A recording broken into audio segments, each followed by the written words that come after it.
What's the most important commandment? What did Jesus say? Oh, that's an easy one. Jesus said, love the Lord your God with all your heart, your soul, and mind.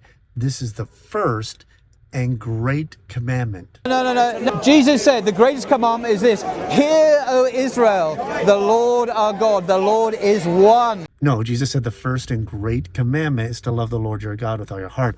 Hear, O Israel, Shema, that's listen to what I'm saying and put it into practice. So it's a declaration. You better obey what I'm about to say. And then he says, the Lord your God, okay, so Yahweh, your Elohim, is Echad Yahweh. He's one Yahweh, okay? He doesn't say one Elohim.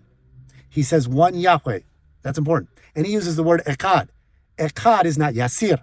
Yasir means a single unit. Echad indicates a plurality in unity. So he declares, Shema, listen and obey what I say. This is who I am. I'm your Elohim. I'm your God. Me, Yahweh, who is Echad.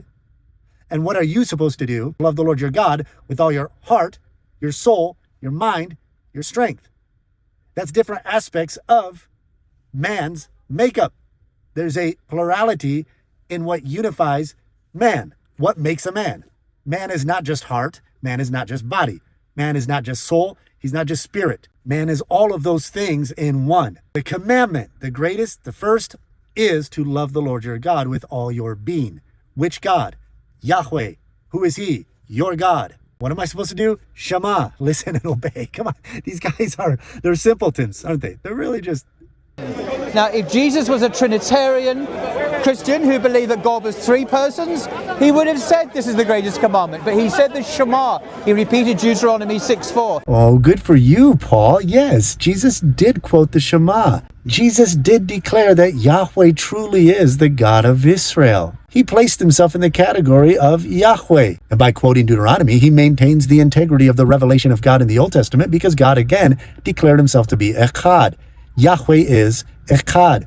Just do some research on that Hebrew word, okay? It can indicate a unity in plurality. That's why Jesus said you're going to honor the Son in the same way you honor the Father, because the Son is Yahweh. He says the Son shares with the same glory as the Father as a creator before the world began, because the Son is part of the Echad that makes up Yahweh. And the Son tells us that we are to love him and keep his commandments. Now, wait a second. He said the greatest commandment is to love God and keep his commandment.